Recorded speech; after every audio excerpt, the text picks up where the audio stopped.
Hi అండి అందరికీ. ఇవాళ వచ్చేసి చామగడ్డ పులుసు చూపిస్తున్నాను. టమాటా వేసి చామగడ్డ ఒక హాఫ్ కేజీ తీసుకొని ఇలా కడిగి ఉడకబెట్టుకొని ఇలా తొక్క తీసుకొని ఇలా కోసి పెట్టుకున్నాను.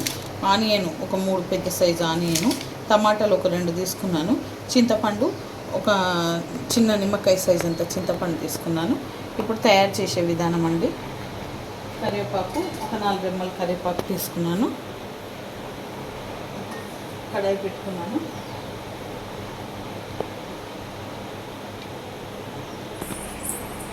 ఇప్పుడు వేడెక్కిందండి. ఒక 3 పావుల నూనె పోసుకుంటున్నాను. ఎందుకంటే దీనికి ఎక్కువనే పడుతుంది నూనె, కాకపోతే కొంచెం తక్కువగా తీసుకుంటున్నాను. 3 పావులు ముందుగా తీసుకుంటున్నాను.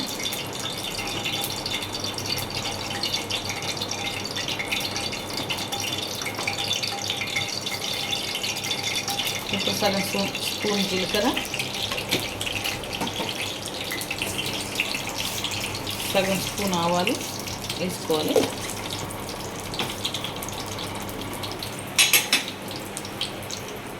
ఇప్పుడు ఆనియన్ పచ్చిమిర్చి వేసుకుంటున్నానండి.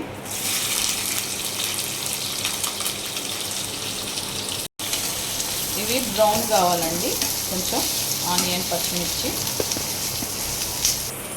ఇప్పుడు ఇవి బ్రౌన్ అయినాయండి. దీంట్లో కొంచెం పసుపు, అంటే సగం చెంచా పసుపు,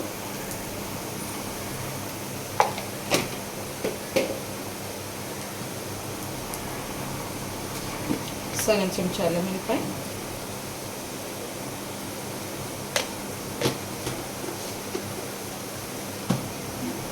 ఇది దొడ్డుప్పు అండి, అంటే కల్లుప్పు అంటారు కదా, అది కొంచెం తీసుకుంటున్నాను.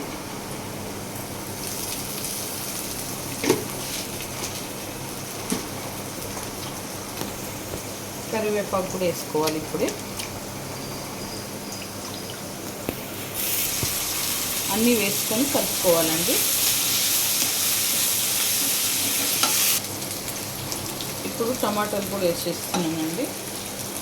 కొంచెం అల్లం వెల్లిపాయ పేస్ట్ అది మగ్గింది. ఇప్పుడు టమాటాలు వేస్తున్నాను. టమాటాలు కొంచెం మగ్గాలి.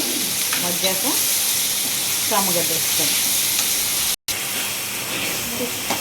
ఇప్పుడు టమాటా కొంచెం మగ్గిందండి. దీంట్లో కారం వేసుకుంటున్నాను.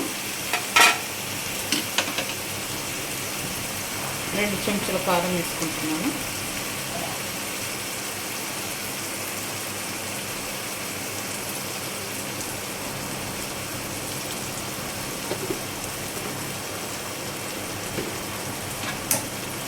వేసుకొని బాగా కలుపుకోవాలి. ఓకే అండి, ఇది కొంచెం మగ్గాలి. కారం వేసాం కదా, ఒక 5 మినిట్స్. ఇప్పుడు అయిందండి. దీంట్లో ఇవి వేస్తున్నాను, చామగడ్డ వేస్తున్నాను. చామగడ్డ వేసి కొంచెం కలిపి ఒక 5 నిమిషాలు ఉంచాలండి. ఓకే అండి, మగ్గింది కొంచెము. ఇప్పుడు చింతపండు రసం పోసుకోవాలి దీంట్లో.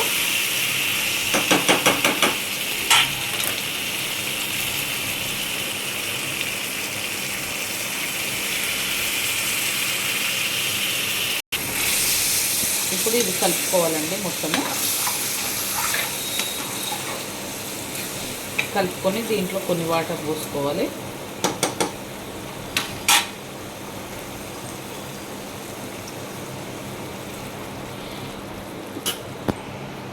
ఇలా కొన్ని వాటర్ పోసుకొని కొంచెం మసలనివ్వాలి.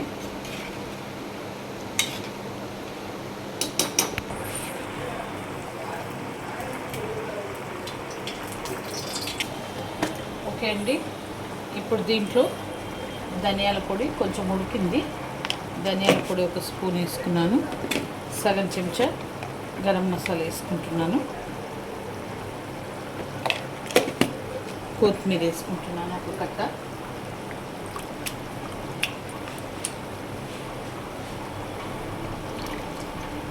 వేసుకొని ఒక్క 5 మినిట్స్ ఉంచుకొని బంద్ చేసుకుంటానండి. అయిపోయింది. ఓకే అండి, చామగడ్డ పులుసు రెడీ అయిపోయింది. ఈ వీడియో కనుక నచ్చితే లైక్ చేయండి, షేర్ చేయండి, కామెంట్ చేయండి, సబ్స్క్రైబ్ చేయండి. చాలా బాగుంటుంది. ట్రై చేయండి మీరు కూడా ఇంట్లో.